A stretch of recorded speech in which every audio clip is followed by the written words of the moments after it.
Bienvenidos, hermanos, a este culto. Vamos a iniciarlo, como siempre, con una oración. Padre nuestro, que estás en los cielos, Señor, nos dirigimos a ti un sábado más para darte las gracias por todo lo que has hecho por nosotros durante esta semana, durante este mes, este último año y durante toda nuestra vida, Padre, porque tú nos guías y nos vas llevando al conocimiento de tu Hijo Jesús y al plan de salvación que tú has previsto desde los tiempos eternos.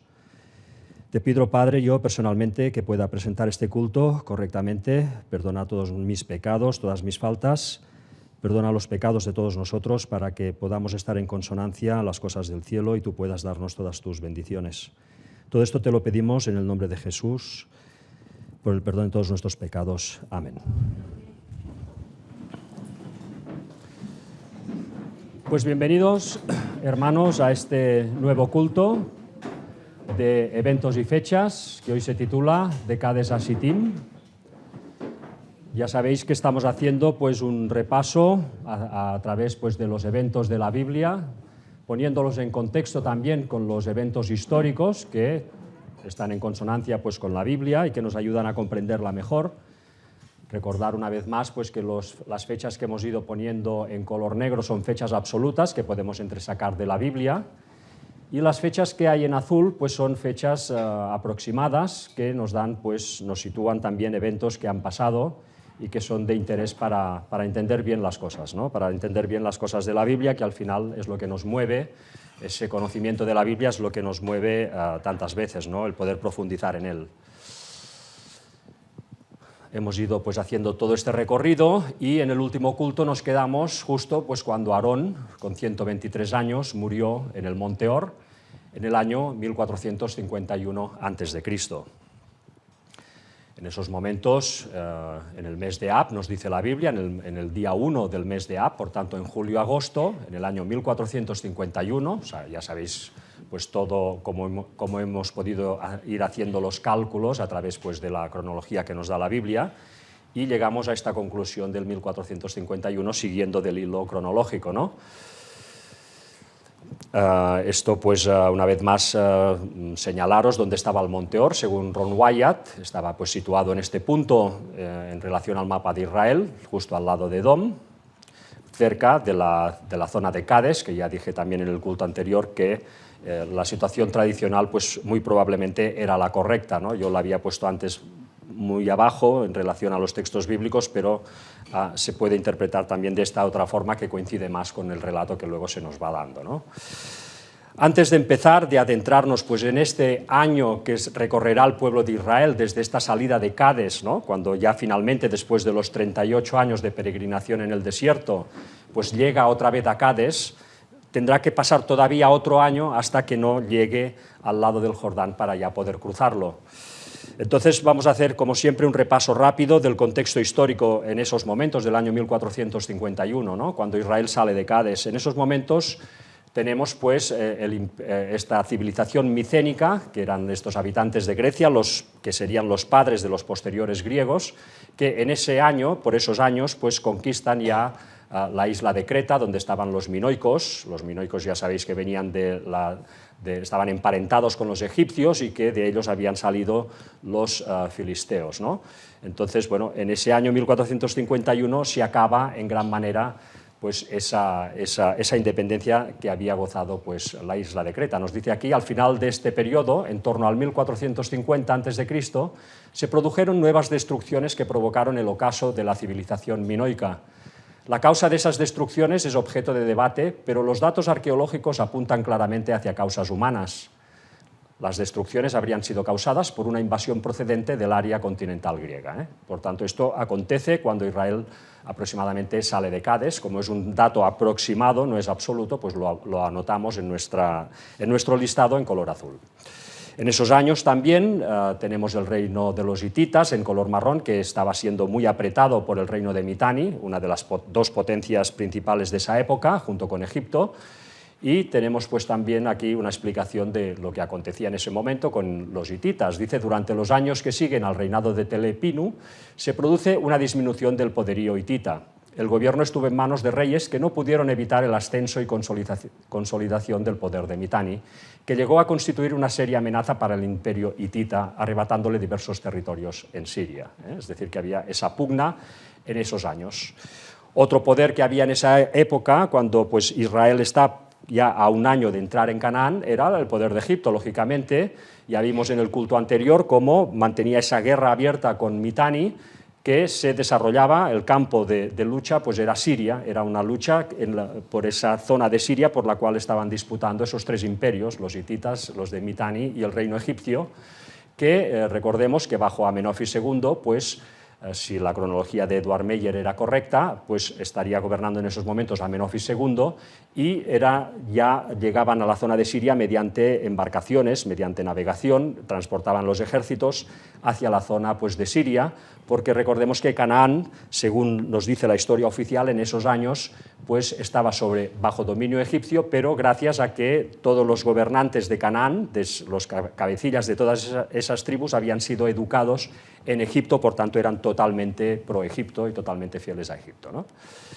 Luego estaban pues, los casitas en Babilonia, esa civilización de la cual se sabe muy poco, pero que por lo visto era una civilización bastante decente en comparación a lo que había pues, alrededor. Y finalmente pues, este reino de Elam, del que la Biblia también nos habla y que en esos años gozaba pues, de una independencia, ¿no? En cuanto a la zona pues, ya que nos interesa a nosotros, en la zona donde entrará el pueblo de Israel, hoy veremos hasta que se sitúa justo a las orillas del Jordán, en el culto siguiente, si Dios quiere, pues ya veremos esa conquista de Canaán. En esos años pues, vemos también las civilizaciones que habían ahí, ¿no? Estaban pues, todas esas tribus cananeas, estaban los eteos, los amorreos, los cananeos, los fereceos, los heveos, jebuseos, los filisteos en la zona de Gaza, que venían de esa isla de Creta, ¿no? Y finalmente los amalecitas en la zona pues, del Negev, en la zona del sur de Israel.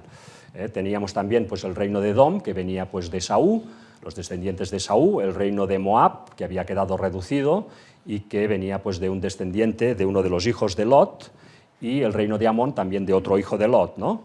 Y vemos pues, que en la parte de arriba pues, estaban estos dos reinos amorreos, tanto el de Sejón, el rey Sejón, como el del rey Og. Eran dos reinos amorreos que estaban en esa zona, ¿no? Los cuales veremos hoy cómo Israel, pues, gracias a la ayuda de Dios, los conquista. Retomemos pues el relato donde lo dejamos, ¿no? En este movimiento, en el año 1451 a.C., pues Israel se pone en marcha hacia el mes de Nisan, hacia pues, la primavera, se pone en marcha para poder entrar, atravesar Edom y recorrer, pues, enlazar con el camino real que subía por la derecha del Mar Muerto y poder ya entrar cruzando el Jordán por arriba del Mar Muerto. En ese momento, por tanto, Israel se pone en marcha, sabemos que Edom les rechaza la entrada y a partir de aquí lo que tendrán que hacer pues, será rodear totalmente Edom para poder dar la vuelta a ese reino, ¿no? Ellen White nos sitúa, nos dice en Patriarcas y Profetas: las huestes de Israel se encaminaron pues nuevamente hacia el sur por tierras estériles que les parecían aún más áridas después de haber obtenido vislumbres de los campos verdes entre las colinas y los valles de Edom. En la sierra que domina este sombrío desierto se levanta el monte Or, en cuya cima había de morir y ser sepultado Aarón. Cuando los israelitas llegaron a este monte, recibió Moisés la siguiente orden divina: toma a Aarón y a Eleazar, su hijo, y hazlos subir al monte Or, y allí morirá. Es decir, que cuando a ellos se les deniega la entrada a Edom, empiezan a descender hacia el sur, con lo cual llegan pues, al monte Or, en este punto donde situaba Ron Wyatt. Allí ascienden pues, estos tres personajes bíblicos, ¿no? Tanto Moisés como Eleazar, el hijo de Aarón, y el propio Aarón, que morirá allí y que cederá sus ropas sacerdotales a lo que será pues, el nuevo sacerdote, el nuevo sumo sacerdote, que será Eleazar. A partir de aquí pues, desempeñará esa labor para el pueblo de Israel, tan importante, ¿no? La de sumo sacerdote, un símbolo evidentemente de la labor que hace Cristo por nosotros. Aquí vemos que en este versículo cómo Aarón debía morir antes de entrar en la tierra prometida, igual que debía morir Moisés por ese error que cometieron con el tema pues, de la roca, ¿no? Que tuvieron que golpear, que tenían que hablarle a la roca para obtener agua. antes justo un año antes pues, de entrar en Canaán, ¿no? Eso es algo que yo expliqué mal en el otro culto, con lo cual ahora quiero pues, rectificarlo, ¿no? No es que, porque yo dije que Moisés falló al golpear 2 veces en vez de una, y no era eso. Realmente lo que tenían que hacer Moisés y Aarón en este punto era hablarle a la roca para que la roca diera agua, ¿eh? Porque la roca ya se había golpeado 38 años antes en el monte Horeb, ¿no? En la roca partida de Horeb, allí sí que tenían que golpear la roca. Eso era un simbolismo que el sacrificio de Cristo pues, nos da todas las dádivas que nosotros necesitamos para la salvación, y una vez Cristo ya fue sacrificado, una vez ese símbolo ya fue dado, aquí solo tenían que hablar a la roca. Nosotros, una vez Cristo ya ha muerto por nosotros, solo hablándole a Él, pues Él ya nos da sus dádivas, ya nos da esa agua de vida, ¿no? Con lo cual, era un simbolismo que con la acción precipitada de Moisés pues, se rompió esa enseñanza que Dios quería dar al pueblo hebreo, ¿no? Pasado pues, 30 días de luto, nos dice la Biblia que estarán 30 días de luto lamentando pues, la muerte de Aarón, finalmente pues, reanudan el viaje para rodear la tierra de Edom, y es en esos momentos cuando el rey de Arad, un rey cananeo, pues empieza por atacar la retaguardia de Israel, presentando pues batalla, ¿no? En esos momentos el pueblo de Israel lo que hace pues, es orar a Dios, es pedir ayuda a Dios ante la dificultad, y Dios se la concede y vencen al rey de Arad, de forma que pues pueden, gracias a Dios, proseguir el viaje. Ellos continúan viajando hacia el sur para acabar de rodear Edom, y allí es donde una vez más pues, entra ese espíritu de murmuración en el pueblo ante los desiertos que se le abren otra vez delante. El pueblo pues, otra vez se desanima, y cuando hay desánimo y hay dificultad, pues ya sabemos que sale la murmuración, sale el mal humor, y el pueblo de Israel empieza pues, a decir que hubiera sido mejor pues, entrar por Edom o entrar directamente por Canaán, que esto pues, no podía ser, ¿no? Dar esta vuelta tan enorme. En esos momentos pues, Dios lo que hace es mandarles estas serpientes ardientes, ardientes porque su picadura pues, provocaba pues, una gran temperatura en la persona, una gran fiebre y finalmente la muerte, ¿no? Ante estas serpientes, ante estas mordeduras, pues el pueblo una vez más se arrepiente, ora a Dios, y Dios da la solución a Moisés, que será, como sabemos todos, es levantar esa estaca con esa serpiente de bronce, la cual, pues mirándola fijamente cuando tú habías recibido la picada, pues eras curado, eras sanado, ¿no? Esto, evidentemente, pues era un símbolo de lo que luego Cristo haría por nosotros, lo que el Mesías prometido haría por nosotros. Nosotros, teniendo la mirada fija en Jesús, Jesús pues, nos limpia de la picada del pecado, nos limpia de todas nuestras manchas y de lo que al final nos provoca la muerte irremediablemente, ¿no? Así que en esto vemos, en esta historia de esta serpiente de bronce, vemos claramente que Jesús es la serpiente, es un símbolo de Jesús. Luego Satanás también es la serpiente porque se apropia de ese símbolo, ¿no? Hay otra estaca, otra serpiente que se relaciona con otra estaca, que es la vara de Moisés, ¿no? Moisés, recordemos, en la historia bíblica, como para demostrar ante Faraón que su mensaje venía de Dios, pues hacía esta proeza, ¿no? Que era que la vara se convirtiera en serpiente. Por tanto, aquí nosotros, conociendo el simbolismo de que la serpiente es Cristo, ya podemos entender que la vara del profeta es lo que realmente es Cristo literal, es el poder de Cristo en la mano derecha del profeta. El profeta no es literalmente Cristo, pero la vara sí es ese poder, ¿no? Es ese poder de Cristo. Esto para muchas personas realmente suele ser una dificultad añadida, ¿no? El hecho de seguir la vara. Si la vara sabemos que es Cristo y Cristo levanta personas para que lleven esa vara, hay personas que confunden la vara con la persona y creen que por seguir la vara, que es el poder de Cristo en la mano del profeta, están adorando a la persona que lleva la vara, ¿no? Entran en una confusión que al final lo que te hace es no seguir pues, a los hombres y al mensaje que Dios ha levantado en cada momento, ¿no? Nosotros, evidentemente, no debemos de idolatrar a ningún líder. Nosotros lo que tenemos que hacer es seguir la vara que lleva la persona que Dios ha levantado. Ni debemos idolatrar al que lleva la vara, ni debemos dejar de seguir la vara por el hecho de que un hombre falible la lleve. Moisés era falible y todos somos falibles, somos humanos, pero desde luego cuando Dios levanta a una persona y le da el poder de su vara, que es Jesucristo mismo, pues ahí hay que estar atento. Nosotros sabemos también, pues que en la Biblia estaba profetizado, en Malaquías 4:5, como hemos visto ya tantas veces, que antes justo de la segunda venida de Cristo y el fin del mundo, Dios levantaría un profeta. Esto está muy claramente especificado en la Biblia. He aquí os envío al profeta Elías antes que venga el día de Jehová grande y terrible. Nosotros sabemos que este tercer Elías, Ellen White lo dice, sería en primer lugar un pueblo. Todos nosotros los que predicamos este mensaje, el último mensaje de amonestación al mundo, y lo hacemos en medio de estas escenas finales, somos el tercer Elías, somos el pueblo del tercer Elías. Ellen White lo deja muy claro, pero también Ellen White deja claro que sería una persona literal, es decir, una cosa no elimina la otra. Las dos situaciones tendrían que crearse, tal como anunciaba la Biblia y tal como nos especifica Ellen White, antes justo de la segunda venida de Jesús y el fin del mundo, ¿no? Ante esto, sabemos que la Iglesia adventista normalmente no acepta la figura literal de un tercer Elías. Ellos se centran más en el tema de que será un pueblo, ¿no? Que es verdad que será un pueblo, pero también una persona literal. Incluso pues muchos de los adventistas, pues apuestan porque el tercer Elías pues ya fue Ellen White, ¿no? Ellen White pues ya fue ese tercer Elías, por tanto ya vino. Bueno, nosotros ahora me gustaría presentaros aquí unas circunstancias que demuestran que Satanás, una vez más, que conoce mejor la Biblia que nosotros y mejor la profecía que nosotros, él sabía de que habría un tercer Elías literal y, por tanto, después de que Ellen White muriera, por tanto, él ya sabía que Ellen White no era ese tercer Elías,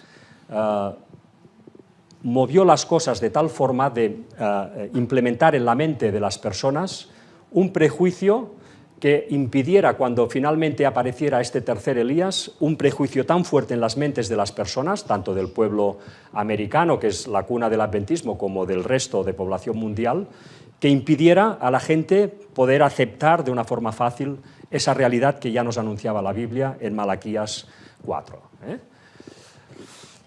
Vamos a leer una noticia en la cual se habla pues, de 3 líderes que a modo de tercer Elías salieron en su momento y que con su mal proceder, eran líderes que eran los dirigentes de pequeños grupos de cristianos que anunciaban el apocalipsis y el fin del mundo, y que con su mal proceder grabaron a fuego en las mentes de la población americana y también la del resto del mundo, porque yo me acuerdo, era pequeño en esos años, pero me acuerdo perfectamente de estas situaciones, grabaron en la mente de todos nosotros el rechazo, ¿no?, frontal a que un líder pudiera dirigir un pequeño grupo anunciando el apocalipsis en el fin del tiempo. Eso lo tenemos todos muy metido dentro, ¿no?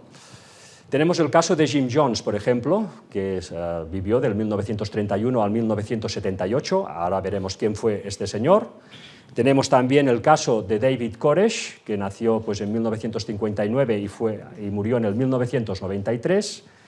Y el caso de Marshall Applewhite, que también fue del 1931 al 1997.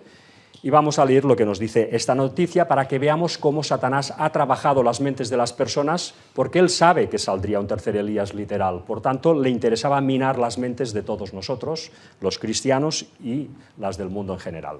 ¿A quién no le ha pasado cuando dices que estás en un grupo de cristianos que estudiamos la Biblia y que decimos que el fin del mundo está cerca? ¿Cómo nos ven? Como una secta inmediatamente y nos dicen, cuidado donde estás metido. ¿Por qué? Porque ya tienen ellos mismos inoculado este pensamiento, ¿no? Esta noticia nos dice 3 sectas apocalípticas que llevaron a sus miembros a suicidios en masa. El descubrimiento en Kenia de una fosa con más de 80 cuerpos de seguidores de una secta que se cree fueron adoctrinados por su líder para morir de hambre y abandonar su vida terrenal, deja al descubierto el poder de predicadores mesiánicos y la ingenuidad de quienes lo siguen. Tristemente es una historia que se ha repetido innumerables veces en décadas pasadas con resultados espeluznantes. Aquí te presentamos 3 de los casos más impactantes en los que los predicadores con teorías descabelladas del fin del mundo y promesas de salvación llevaron a sus seguidores al suicidio colectivo. Y en primer lugar pues, nos presenta el Templo del Pueblo en Jamestown, Guayana, de 1978. El Templo del Pueblo fue una agrupación religiosa fundada en los años 50, teñida de secretismo y liderada por un llamativo personaje, Jim Jones. En 1975, Jones convenció a unos 900 adeptos a mudarse a Guayana, una excolonia británica, ubicada al lado de Venezuela, donde fundó una comunidad utópica conocida como Jonestown. Sus miembros del templo estaban en gran parte atraídos por el discurso seductor de Jones. Esa fascinación pronto se convirtió en lealtad, que se transformó después en fanatismo. Y terminó en idolatría. Poco a poco, la personalidad de Jones comenzó a volverse errática y paranoica. En sus largos discursos hablaba de supuestas amenazas contra su paraíso, de la CIA, a cuyos agentes acusaba de traidores y cerdos capitalistas. También hubo reportes de abusos contra los miembros de la secta. En las llamadas Noches Blancas simulaban suicidios colectivos. En la Noche Blanca final, nos pone aquí, Jones dio la orden a su congregación de beber un refresco adulterado con cianuro. Yo no sé si os acordáis de este caso, los que ya tenemos cierta edad, yo me acuerdo perfectamente, tuvo un eco en las noticias y en la sociedad impresionante. Todo el mundo quedó paralizado ante esta situación, ¿no? La información llegó a oídos del congresista de California, Leo Ryan, quien organizó su viaje a Jonestown para investigar la situación. Pero la misión terminó trágicamente cuando miembros del Templo del Pueblo acribillaron a Ryan y varios de sus acompañantes. Fue entonces que Jones ordenó a reunir a todos los integrantes de la comunidad, a quienes les pidió una noche blanca final. Acabemos con esto ya, acabemos con esta agonía, se le escuchó anunciar en grabaciones obtenidas en una investigación del FBI. Los miembros de la congregación, unos voluntariamente y otros obligados, incluyendo 300 niños y bebés, bebieron un refresco adulterado con cianuro. En total, más de 900 personas murieron. Unos pocos que se habían escondido sobrevivieron. Jones fue encontrado muerto de un tiro en la cabeza. La masacre quedó consignada como el mayor suicidio colectivo de la historia. Aquí ya Satanás, levantando a esta persona, logró implementar en las mentes de todo el mundo que un líder guiando a un grupo pequeño de cristianos anunciando el apocalipsis es peligroso.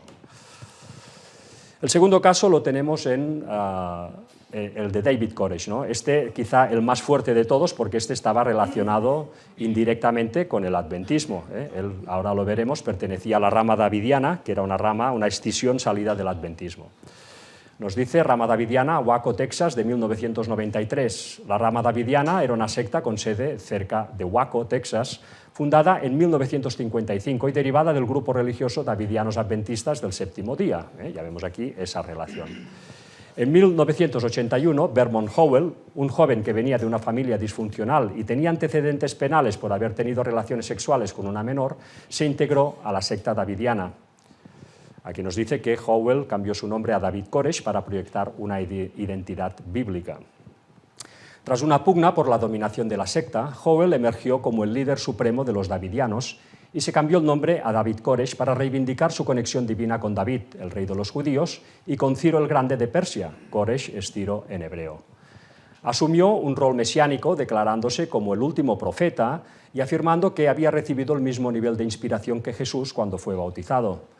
Sus enseñanzas apocalípticas de la Biblia, incluyendo sus interpretaciones del libro de Revelaciones, por tanto del Apocalipsis y de los 7 sellos, en las que predecía los eventos que anunciaban el Apocalipsis, atrajeron a muchos seguidores. Para prepararse para este Apocalipsis, Koresh estableció un ejército de Dios y empezó a acumular un arsenal de armas en el complejo davidiano conocido como Mount Carmel. Introdujo además la idea de practicar matrimonios espirituales con numerosas mujeres de la secta de todas las edades. Se cree que tuvo más de 10 hijos con ellas. Bueno, aquí vemos a uno de sus hijos con una de sus mujeres. Se estima que Koresh, dice, tuvo más de 10 hijos con diferentes mujeres. Las acusaciones de abusos sexuales y de tráfico de armas llevaron al Departamento de Justicia de Estados Unidos a rodear el complejo con 76 agentes con entrenamiento militar y órdenes de allanamiento y arresto. El lugar fue sitiado durante 51 días y a pesar de negociaciones iniciales y de la liberación de algunos miembros, incluyendo algunos menores de edad, el 19 de abril las autoridades iniciaron el asedio final al complejo. Lanzaron gases lacrimógenos, hubo intercambio de fuego y unas horas después hubo un gran incendio. En cuestión de minutos, Mount Carmel quedó reducido a cenizas y los 79 davidianos que estaban dentro perecieron. El origen del incendio no se pudo establecer. Koresh había muerto antes de un tiro en la cabeza, pero no se sabe si fue un suicidio o que alguien lo mató. Aunque un informe oficial concluyó que la responsabilidad última de la tragedia fue de Koresh y de sus seguidores por iniciar el fuego, se criticaron duramente las decisiones y medidas adoptadas por las agencias gubernamentales involucradas en el asedio. Bueno, yo de este caso no sé si os acordáis también, pero salió en todos los noticiarios, en todas las televisiones. Yo no sabía nada ni de adventismo ni de nada, pero me quedó grabado a fuego que esa gente pues, eran cristianos radicales y que pues, habían provocado una situación límite, ¿no? Te quedaba toda esa idea, te entraba dentro pues, directa, ¿no? El libro de los terroristas secretos habla de este caso. Sí, ahora lo diremos un poco también, sí. Pero efectivamente hubo mucho más de lo que nos presentó la prensa como tantas veces, pero desde luego sirvió para crear ese prejuicio hacia pues ya digo, grupos minoritarios siguiendo pues, lo que dice la palabra de Dios que tenemos que hacer, que es dar el mensaje y avisar del fin, ¿no? Y finalmente tenemos este caso, Heaven's Gate, rancho de Santa Fe, California, 1997. Heaven's Gate, Puerta del Cielo, se considera una de las primeras sectas religiosas de la era Internet. Usaban la tecnología digital para difundir sus creencias a un público más amplio y también como forma de generar ingresos. Bueno, nosotros usamos la tecnología digital, ¿no? Grabamos vídeos, con lo cual, desde luego, Satanás ha tocado todas las teclas, ¿no? Marshall Applewhite combinaba en sus mensajes terminología de ciencia ficción con textos bíblicos, nos dice. Fue fundada a comienzos de los 1970 por Marshall Applewhite y su esposa Bonnie Nettles, una enfermera a la que había conocido cuando estuvo incluido en un instituto psiquiátrico, recluido. Viajaron por Estados Unidos reclutando a un grupo de seguidores que llamaron la tripulación y finalmente se asentaron en el sur de California cuando Nettles murió en 1985. Applewhite continuó al mando de la congregación. La filosofía del grupo era una mezcolanza de principios de la Iglesia presbiteriana y creencias en ovnis. Applewhite predicaba a sus acólitos que él era el advenimiento de Cristo, que Dios era un alienígena y que el fin del mundo se acercaba. En sus sermones combinaba la ciencia ficción con el Antiguo Testamento para instar a sus seguidores a superar sus vibraciones genéticas como una forma de salir de sus vehículos para que sus espíritus pudieran resurgir a bordo de una nave espacial y encontrar el siguiente nivel evolutivo por encima del humano. Así fue como los convenció a que consumieran un puré de manzana y barbitúricos acompañado de tragos de vodka. De esta manera, sus almas liberadas ascenderían a una nave espacial que viajaba en una estela del cometa Hale-Bopp, que pasaba por la Tierra en ese momento y se los llevaría a su nuevo hogar en el espacio. El 26 de marzo de 1997, la policía descubrió los cuerpos de 39 personas, incluyendo a Applewhite, cubiertos en mantos púrpuras, en bolsas de plástico, con bolsas de plástico en la cabeza, y uniformados en sudaderas blancas y negras y zapatillas Nike. Bueno, con estos tres casos ya vemos que evidentemente se logró implantar esta idea en la población mundial y especialmente la cristiana y especialmente la de Estados Unidos, que era donde estaba la cuna del adventismo, ¿no? Ese prejuicio terrible hacia lo que nos dice la Biblia que sucedería al fin del tiempo, que se levantaría un tercer Elías. Desde luego, el caso quizá que más espectacular fue en relación pues, a nuestras creencias pues, fue el de David Koresh, ¿no? El segundo caso que hemos visto, porque luego todo esto tuvo las consecuencias de un gran atentado que hubo en la ciudad de Oklahoma City. Ahora veremos cuál fue la causa, pero que desde luego se relacionó porque se dijo que el causante de este atentado, supuestamente, que es este que vemos en la foto, pues se dijo que lo hizo en simpatía pues, a los que murieron en Waco, ¿no? a esta secta davidiana, ¿no? que decían ellos. Vamos a ver lo que nos dice aquí rápidamente. El atentado de Oklahoma City, la venganza de Timothy McVeigh por el asedio de Waco. Esto fue un caso pues, que también los que vivimos esos años pues, nos impactó grandemente. Hicieron estallar una bomba delante de este edificio gubernamental lleno de gente, murieron 180 y pico personas, con niños y todo, y además hubo una destrucción en todo alrededor de lo que era esa zona impresionante, volaron edificios, coches, hubo una afectación impresionante. Al punto que hoy en día, pues, cuando uno entra a estudiar un poco qué sucedió ahí, se da cuenta que muchos dicen que eso en realidad fue una bomba atómica, digamos, pobre, ¿no? O sea, una bomba Empobrecida, exactamente, con menos potencia, pero con un poder destructivo enorme, porque según la versión oficial era una camioneta llena de explosivos, pero con el agujero que hizo en el suelo y toda la destrucción en todo el perímetro, una explosión con explosivos, aunque fuera muchos kilos, no podía causar ese efecto, con lo cual vemos un poco que aquí hubo también una falsa bandera, ¿no? Igual que hubo pues, en el 11S, como también sabemos todos. Vamos a leer rápidamente qué nos dice aquí. Atentado de Oklahoma City. El atentado de Oklahoma City fue un ataque terrorista explosivo perpetrado el miércoles 19 de abril de 1995 por Timothy McVeigh y Terry Nichols, que tuvo como blanco el edificio federal Alfred P. Murrah, ubicado en el centro de la ciudad estadounidense de Oklahoma City, capital del estado homónimo. Fue considerado el acto terrorista más grave ocurrido en territorio de Estados Unidos hasta los atentados del 11 de septiembre de 2001. El ataque causó la muerte de 168 personas, entre ellos 19 niños menores de 6 años e hirió a más de 680. Fijaros aquí que los dos peores atentados que han habido en Estados Unidos fue el del 11S, con lo cual con ese atentado de falsa bandera se ponía la etiqueta a todos los musulmanes radicales, ¿no? Ahí era una etiqueta que ya se les ponía, cuidado con esas personas, pero es que antes, en este atentado de Oklahoma City, se ponía la etiqueta a todos los cristianos que defendiendo su fe con vehemencia, ¿no? Con fuerza, con valor, pues también eran peligrosos porque eran susceptibles de acabar en atentados terroristas, por tanto eran un peligro público, ¿no? Es decir, que con estos dos atentados se conseguía poner... Satanás conseguía poner coto, ¿no?, a estos dos grupos de personas, ¿no? Especialmente nos afecta, evidentemente, el atentado de Oklahoma como cristianos, ¿no? O sea que consiguió, desde luego, Satanás condicionar las mentes de las personas, porque Satanás sabía que aparecería un tercer Elías que lideraría a un pequeño remanente que daría el mensaje de salvación al mundo, en el cual incluiría el Apocalipsis y también el fin del mundo y la segunda venida de Cristo. Bueno, comentado esto, ¿no?, en relación pues, a lo que decimos, ¿no?, que hay que estar atentos a las señales de Dios, ¿no?, y si Él levanta a una persona para que lleve su vara, no debemos cuidarnos mucho de los prejuicios que a veces llevamos dentro, que no sabemos ni quién nos los ha puesto, pero que nos hacen saltar a veces de lo que es la verdad, ¿no?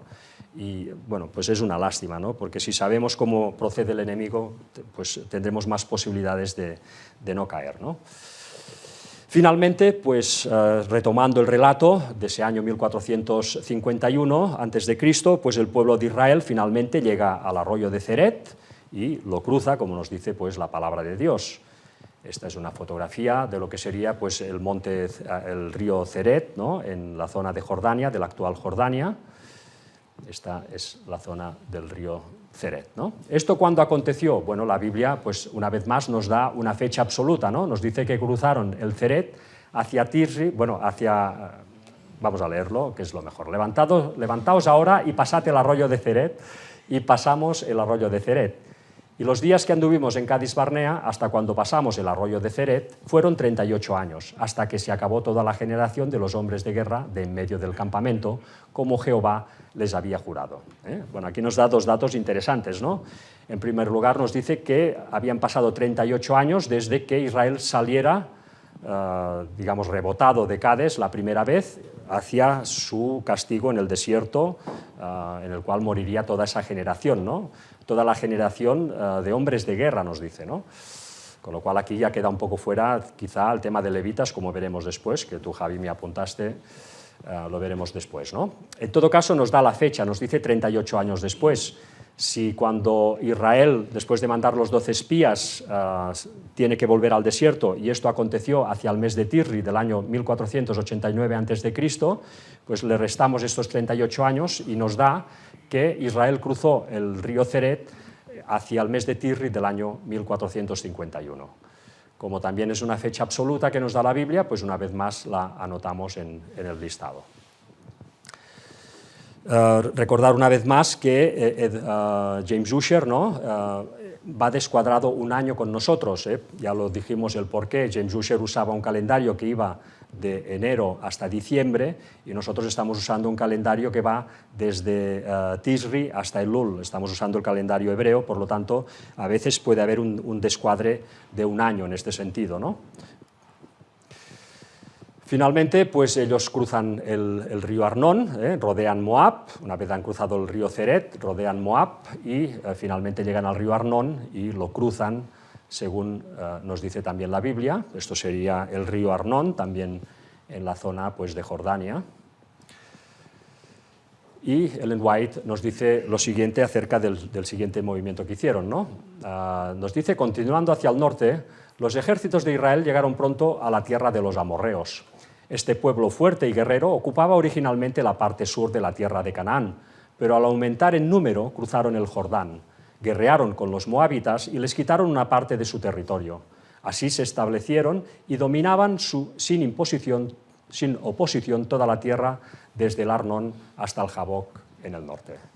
Vemos pues esta situación. El rey Sejón había conquistado hacía años pues, lo que antes había sido parte de Moab, ¿no? Y había quedado pues, esta situación con estos amorreos en el norte. Recordemos que los amorreos era la tribu más importante de Canaán, era la tribu que ya hacía muchos años había hecho la proeza, digamos, de llegar hasta Mesopotamia. Los amorreos habían creado ya en el 1792 pues, el primer imperio babilónico dirigido por Hammurabi, que era un amorreo, ¿no? Es decir, que era gente muy potente, eran gente que no eran fáciles de vencer así como así, ¿no? Bueno, pues Israel, cuando llega a sus tierras, lo primero que hace es mandar embajadores para negociar con estos amorreos, con los súbditos del rey Sejón, para que los dejen pasar por allí, para que ellos puedan cruzar el Jordán y dirigirse finalmente a su tierra, ¿no? Pero una vez más se encuentran con la oposición de ese reino, ¿no? Con la oposición de ese rey Sejón, que se niega y se prepara para presentarles batalla. Ante esta situación, el pueblo de Israel, como ya hemos dicho, ante esas personas que eran prácticamente pues, gigantes al lado de los hebreos, pues les surge un gran temor, ¿no? El mismo temor que nos surge a veces a nosotros cuando tenemos que enfrentarnos a un mundo que sabemos que lo primero que va a hacer va a ser rechazarnos, ¿no? Seguramente la mayoría siempre ponen ese prejuicio, ¿no? Bueno, nosotros también tenemos que vencer todos estos temores, ¿no? Y en este caso Israel una vez más lo hizo, lo pudo hacer gracias pues, al ánimo que les insufló pues, su líder Moisés, ¿no? A través de su vara, que era Cristo mismo dirigiendo a su profeta y por tanto a su pueblo. Gracias a esta fe ellos pudieron plantar cara al rey Sejón y pudieron vencerles, ¿no? Algo que estaba totalmente fuera del pronóstico. Nos dice Números 21 del 24 al 25, y lo hirió Israel a filo de espada y tomó su tierra desde Arnón hasta Jaboc, hasta los hijos de Amón, porque la frontera de los hijos de Amón era fuerte. Y tomó Israel todas esas ciudades y habitó Israel en todas las ciudades del amorreo, en Hesbón y en todas sus aldeas. Así que tendríamos pues esta situación vista en el mapa, ¿no? Entran por el río Arnón y conquistan el reino del rey Sejón. No se quedan ahí, sino que ante los ánimos que han adquirido gracias a esa fe, gracias a ese poder que Dios les ha dado, ven que ese poder funciona, ven que ese poder sirve para vencer a sus enemigos y animados ante esa perspectiva, pues deciden atravesar también el río Jaboc y proceder a conquistar el reino del rey amorreo Og, que estaba al norte. Este sería pues el río Jaboc, en una foto actual. Y acerca de esta civilización, que todavía quizá era más impresionante que la del sur, que la del rey Sejón, Ellen White nos dice lo siguiente: todas estas eran ciudades fortificadas con muros altos, con puertas y barras, sin contar otras muchas ciudades sin muro. Las casas se habían construido con enormes piedras negras de dimensiones tan estupendas que hacían los edificios absolutamente inexpugnables para cualquier ejército que en aquellos tiempos los pudiera atacar. Era un país lleno de cavernas salvajes, altos precipicios, fosas abiertas y rocas escarpadas. Los habitantes de esa tierra, descendientes de una raza de gigantes, eran ellos mismos de fuerza y tamaño asombrosos, y tanto se distinguían por su violencia y su crueldad que aterrorizaban a las naciones circunvecinas, mientras que Og, rey del país, se destacaba por su tamaño y sus proezas, aún en una nación de gigantes. Así que este era el panorama, ¿no?, que tuvo que enfrentar Israel. Nosotros a veces nos quejamos, pero imaginemos esa situación, ¿no? Si nos dijeran ahora que tuviéramos que conquistar un país así, bueno, a uno le entraría pues, un cierto temor, desde luego, ¿eh? Pues bueno, ellos lo hicieron, ¿no? Tuvieron fe y pudieron hacerlo, ¿no? Aquí vemos pues, esta ilustración de lo que pudo ser pues, esta situación de conquista, ¿no? Según Ellen White, además, pues los hebreos, al lado de estos amorreos, ¿no?, pues eran como pigmeos, los define ella, ¿no?, y era realmente literal.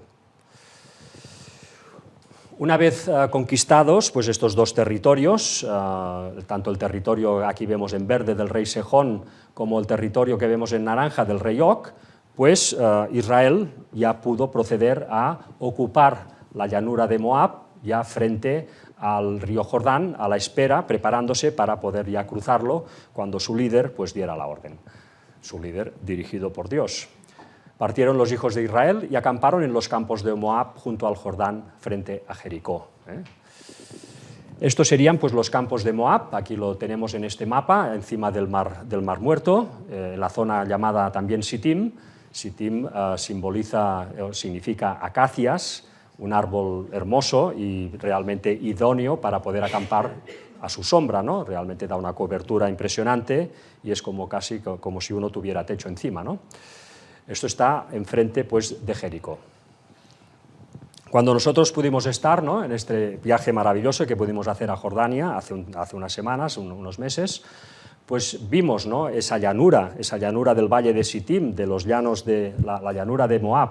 Vemos aquí a la izquierda el Mar Muerto y a la derecha pues toda esta llanura, que todavía está hoy, lógicamente, y todavía vemos pues alguna mancha de color verde y efectivamente esas manchas de color verde pudimos ver cuando bajamos que eran acacias, ¿no?, acacias donde la gente local pues hacía sus picnics y sus historias. Aquello pues sigue un poco igual, ¿no?, sigue siendo una zona pues de acampada, ¿no?, en este sentido. En esta situación, cuando el pueblo de Israel pues, finalmente llega a ese punto, que ya le queda solo pues, cruzar el Jordán, es cuando el rey de Moab, ¿no?, Balac, pues, teme por su propio reino. Pensemos que Balac había sido derrotado por los amorreos, por esos reyes que Israel acababa de derrotar, pues Balac había sido derrotado años antes, y por tanto veía en Israel una potencia invencible. Le entró realmente miedo de perecer ante ese poder que tenía acampado justo en sus barbas, ¿no?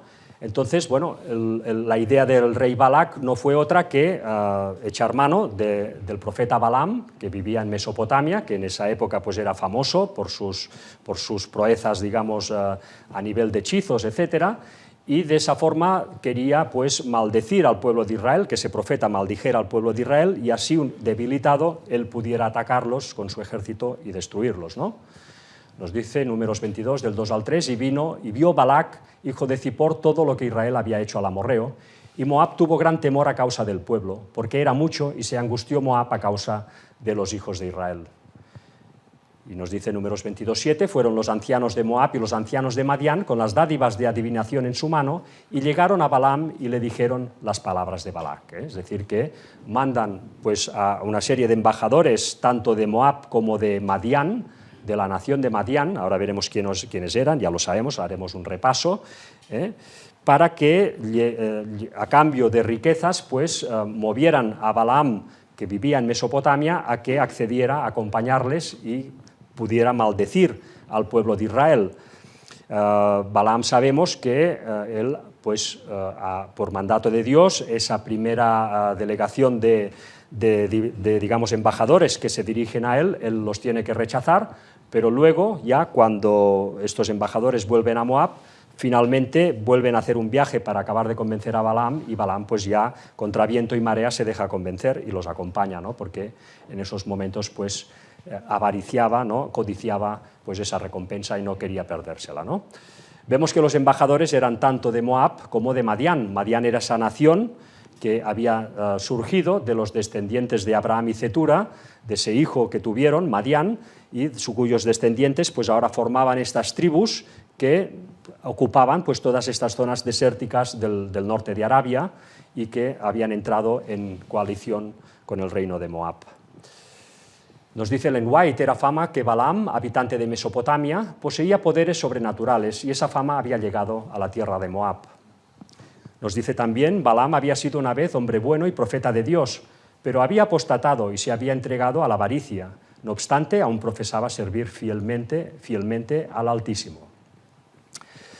Una vez pues Balaam está ya en Moab, pues todos conocemos estas escenas, nosotros además pudimos estar en esa zona, pudimos ver todo lo que aconteció allí, ¿no? Imaginárnoslo perfectamente y ver pues esos restos que también pudimos ver, y allí es cuando Balaam, que había podido ir a Moab pues con la promesa de no decir nada que Dios no le dijera, pues no tiene más remedio que bendecir al pueblo de Israel, y por tanto llega un punto que ya el rey de Moab ya se cansa de él y lo manda de vuelta pues a Mesopotamia, y nos dice Números 24-25, entonces se levantó Balaam y se fue, y volvió a su lugar, y también Balac se fue por su camino. Llegado a Mesopotamia, Balaam es cuando ya apostata del todo, él ya reniega totalmente de su fe, la que le pudiese quedar del Dios verdadero, porque, digamos, la avaricia ya lo consume y quiere conseguir esa recompensa sí o sí. Entonces él, pues, idea un plan mediante el cual piensa que hará caer al pueblo de Israel y decide volver a Moab, pues, para transmitírselo al rey Balac y así tener la recompensa. Dice Patriarcas y Profetas, el proyecto propuesto por Balaam consistía en separarlos de Dios, induciéndolos a la idolatría. Si fuese posible hacerlos participar en el culto licencioso de Baal y Astarte, ello los enemistaría con su omnipotente protector y pronto serían presa de las naciones feroces y belicosas que vivían en derredor suyo. De buena gana aceptó el rey este proyecto y Balaam mismo se quedó allí para ayudar a realizarlo. Nos dice, por tanto, Ellen White y la Biblia también, cómo pues, a través de esas mujeres moabitas y también madianitas, pues logró pervertir al pueblo, que en esos momentos, recordemos, estaba a la espera de entrar en Canaán, por tanto estaba en una actitud, entre comillas, ociosa, estaba en un momento de relajamiento, y fue el momento idóneo para que Balaam metiera pues, esa treta para poder hacerlos caer, ¿no?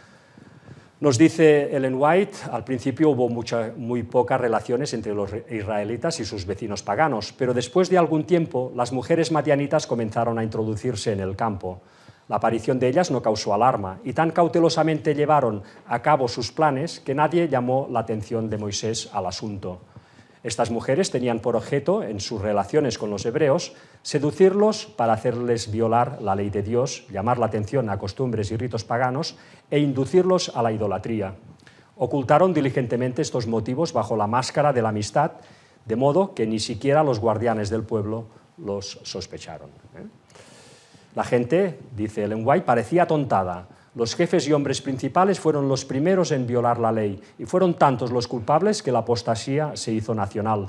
Cuando Moisés se dio cuenta del mal, la conspiración de sus enemigos había tenido tanto éxito que no solamente estaban los israelitas participando del culto licencioso en el monte Peor, sino que comenzaban a practicarse los ritos paganos en el mismo campamento de Israel.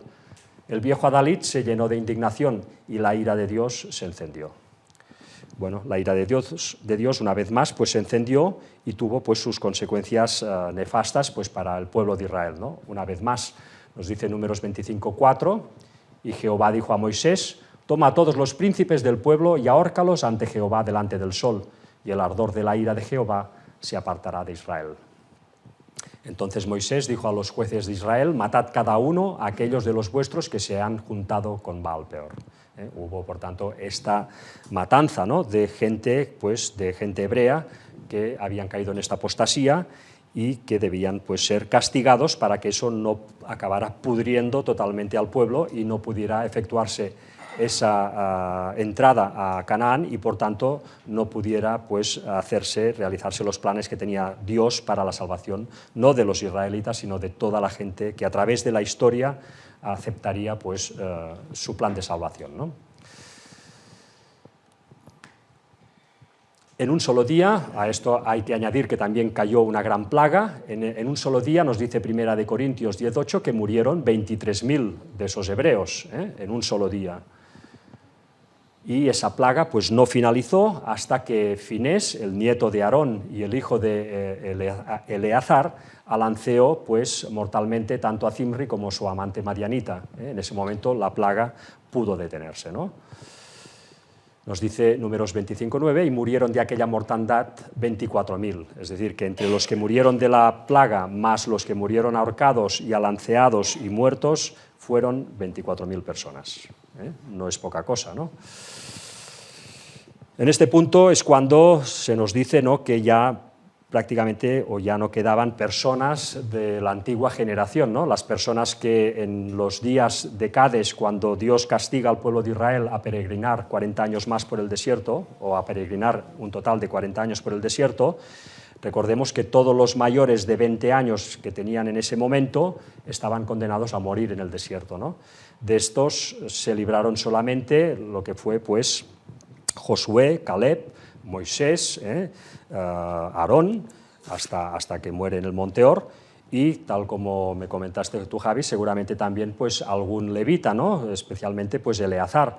Si tenemos en cuenta que para entrar en el sacerdocio debías de tener como mínimo 30 años, ¿no?, pues y Eleazar accede al sacerdocio cuando mueren sus dos hermanos mayores por haber adorado con fuego extraño, pues vemos que, y esto aconteció antes de esa condena a peregrinar por el desierto, pues podemos deducir que muy probablemente Eleazar, cuando hubo esa condena, él tenía ya más de 20 años, ¿no?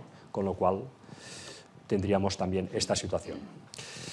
Una vez pues, se ha limpiado esta apostasía en el pueblo de Israel, Dios procede a ordenar a Moisés para que mueva a su pueblo, para que castigue a Madián, a la nación de Madián, y Israel procede, ¿no?, hace un censo, y los mayores de 20 años pues se hace un ejército numeroso que consigue hacer esa operación de castigo, ¿no?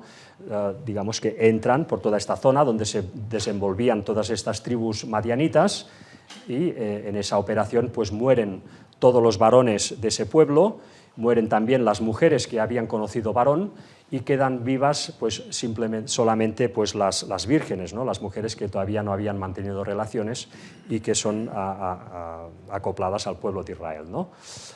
Evidentemente, Madián no desapareció en esos momentos, porque Madián lo veremos luego interactuar con Israel en los tiempos de los jueces, etcétera, ¿no? Con lo cual no es que la nación quedara totalmente destruida, pero desde luego recibió su castigo por este intento que hicieron de desviar al pueblo de Dios, ¿no? Así que una vez más, cuidado con las personas que consciente o inconscientemente pues ponen piedras de tropiezo o son piedra de tropiezo para personas que con toda su honestidad y esfuerzo pues deciden seguir al Dios vivo, ¿no?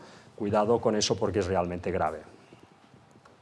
En esta operación de castigo pues morirá también el profeta Balaam, que se había quedado después de dirigir esa operación contra Israel, se había quedado con los madianitas, allí morirá. Y ya estamos terminando, falta poco ya para que Moisés pues, pasara al descanso. En esos momentos pues, Moisés, en una de sus últimas pues, acciones como líder, lo que hace es acceder a que estas tres tribus pues, se queden con estos territorios que acababan de conquistar a los reyes amorreos, tanto Rubén como la tribu de Gad como la de Manasés oriental, es decir, la media tribu de Manasés, se quedarán en esa orilla, en la parte del otro lado del Jordán, ¿no? También Moisés deberá pues, dar una vez más la ley al pueblo de Dios, también explicar una vez más lo que fue la historia de la liberación de Israel de Egipto, y de forma que esas enseñanzas no se olviden y el pueblo las vaya transmitiendo de padres a hijos, porque era el antídoto ante pues, lo que sería la apostasía, ¿no?, que siempre está amenazando al pueblo de Dios de todas las épocas, la apostasía, el fornicar con dioses ajenos. Pues Moisés hizo ese último acto, escribió también toda esa ley en un libro que debería acompañar al arca. Y finalmente, pues Moisés lo que hizo fue, bueno, aquí vamos a ver la fecha en que inició esta enseñanza al pueblo, fue el 1 de Sebat del año 1450, nos dice Deuteronomio 1:3, y aconteció que a los 40 años, en el mes 11º, el primero del mes, Moisés habló a los hijos de Israel conforme a todas las cosas que Jehová le había mandado acerca de ellos. Si nosotros bueno, sabemos que el primero de Sebat era enero-febrero, ya saltamos de año, ya sería el año 1450 a.C. Esto es cuando inició Moisés esta enseñanza, esta última enseñanza al pueblo de Dios. Esto aconteció pues 10 meses después de llegar a Cades en Nisán por segunda vez, ¿no?, cuando ya llega el pueblo de Israel después de haber peregrinado por el desierto 38 años, pues habían pasado 10 meses desde ese punto, 6 meses desde la muerte de Aarón en el monte Or y 4 meses después de cruzar el río Ceret en el mes de Tirri de 1451. Como es también un dato absoluto, pues lo anotamos en el listado que estamos haciendo. Moisés finalmente pues, ora a Dios para que levante a un nuevo líder. Él sabe que debe morir, que él no podrá entrar en la tierra prometida, y Dios pues, le muestra que ese nuevo líder debe ser Josué. Moisés le impone las manos y Josué será pues, el líder que introducirá al pueblo de Israel a Canaán y será el que dará pues, definitivamente cumplimiento a esa promesa que Dios les había hecho. Finalmente, pues Moisés subió ya en solitario al monte Nebo, en la cumbre del Pisga, nos dice Ellen White. Moisés se apartó de la congregación y se encaminó silencioso y solitario hacia la ladera del monte para subir al monte Nebo, a la cumbre del Pisga. Desde allí, pues él vio toda la panorámica de lo que era la tierra prometida y también se le ofreció una visión de todo lo que sería el futuro de la nación de Israel, viendo todas las escenas que acontecerían, pasando por la crucifixión, pero incluso mostrándole a nosotros, al remanente, que debería dar ese último mensaje al mundo. Él vio esas escenas, según nos dice Ellen White, en las cuales él vio ese grupo fiel a la ley de Dios en un momento en el que el mundo rechazaría de plano esos 10 mandamientos y cómo ese remanente se enfrentaría al mundo. Él, por tanto, nos vio en ese momento actuando, ¿no? Finalmente, pues Moisés muere. Era Moisés de edad de 120 años cuando murió y sus ojos nunca se oscurecieron ni perdió su vigor. Era realmente un profeta con un vigor que Dios le daba impresionante, ¿no? Nos dice Ellen White, luego, como un guerrero cansado, se acostó para reposar. Moisés muere y es trasladado a una tumba de la cual pues, no debería de saberse el lugar exacto, una tumba un enterramiento que fue hecho por los ángeles de Dios, ¿no? En esa llanura de Sittim. Nos dice Ellen White, muchos de los que no habían querido obedecer los consejos de Moisés mientras él estaba con ellos, habrían estado en peligro de cometer idolatría con respecto a su cuerpo muerto si hubieran sabido dónde estaba sepultado. Por este motivo quedó este sitio oculto para los hombres, pero los ángeles de Dios enterraron el cuerpo de su siervo fiel y vigilaron la tumba solitaria. Esto pasa también tantas veces, ¿no? Menospreciamos las personas cuando las tenemos al lado, ¿no? Parece que va. Y luego cuando falta esa mano, ¿no? Que te ha guiado con ese acierto, ¿no? Pues entonces es cuando lo echas en falta y te lamentas, ¿no? Bueno, pues una vez más una enseñanza que nos daba la Biblia, ¿no? Nos dice la Biblia también en Deuteronomio 34, y lloraron los hijos de Israel a Moisés en los campos de Moab 30 días, y allí se cumplieron los días del lloro y del luto de Moisés. Bueno, aquí hacemos un cálculo, teniendo en cuenta que pasado el luto de 30 días, Josué iniciará enseguida la operación de cruzar el río Jordán en el mes de Nisán, por tanto, marzo-abril, podemos deducir que Moisés morirá pues, un mes antes, a principios de Adar, que era febrero-marzo del año 1450 a.C. Como esto también es una fecha absoluta, pues lo anotamos en nuestro listado. Moisés muere con 120 años a principios de Adar, que era del año 1450. El mes de Adar era, como hemos visto, era febrero-marzo. El mes de Adar era febrero-marzo, por tanto ya estábamos de lleno en el año 1450 a.C.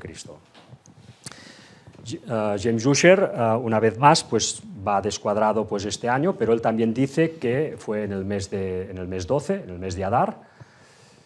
Y además pues hay una tradición talmúdica que nos dice que a partir de las primeras líneas del libro de Josué fijó la fecha en el 7 de Adar. Según la tradición talmúdica, esa tradición hebrea, pues ellos dicen que esa muerte ocurrió el 7 de Adar. Nos dice Ellen White, ya para ir terminando, si la vida de Moisés no se hubiera manchado con aquel único pecado que cometió al no dar a Dios la gloria de sacar agua de la roca en Cades, él habría entrado en la tierra prometida y habría sido trasladado al cielo sin ver la muerte. Pero no permaneció mucho tiempo en la tumba. Cristo mismo, acompañado de los ángeles que enterraron a Moisés, descendió del cielo para llamar al santo que dormía. por primera vez Cristo iba a dar vida a uno de los muertos, ante el asombro de Satanás, que pensaba pues, que todas las personas que morían bajo su poder eran suyas, ¿no? Por eso él contiende con esos ángeles, con esa comitiva que va a rescatar, va a dar vida eterna a Moisés, ¿no? Nos dice Judas 1:9, pero cuando el arcángel Miguel contendía con el diablo, disputando con él por el cuerpo de Moisés, no se atrevió a proferir juicio de maldición contra él, sino que dijo, el Señor te reprenda. Es decir, que Cristo no se rebaja a discutir con Satanás del derecho que tenía realmente de recuperar a Moisés, sino que lo dirige al juicio que habrá también y que cada uno recibirá lo que se merece, ¿no? Sabemos de las tretas que Satanás había desarrollado ya en el cielo, Cristo no las repite, no las repite. Son cosas que llega un momento en el cual pues, ya no valía la pena contender con él en este sentido, ¿no? Moisés salió de la tumba glorificado y ascendió con su libertador a la ciudad de Dios. Moisés ahora está con Dios y los ángeles, está realmente en la ciudad de Dios, observando, lógicamente, lo que hacemos todos, ¿no? En el monte de la Transfiguración, Moisés estuvo presente con Elías, quien había sido trasladado. Fueron enviados como portadores de la luz y la gloria del Padre para su Hijo. En la Biblia pues, no se habla de otra aparición de Moisés literal hasta que hay esta transfiguración en el monte, ¿no? Ante Jesús y sus discípulos. Aquí lo vemos, ¿eh? Así que, bueno, hermanos, hasta aquí este culto. Esto sería, pues, como digo, pues este año que tuvo que atravesar Israel desde salir de Cades hasta, pues, finalmente situarse a la entrada de Canaán. Además, como me hacía notar un hermano, este culto es el número 31, ¿no? Y justo, pues, es el culto de entrada a Canaán, ¿no? Del pueblo de Israel. O sea que, bueno, una vez más, en fin, qué casualidades. Me ha gustado, esta casualidad me ha gustado. Nada más, pues vamos a terminar con una oración.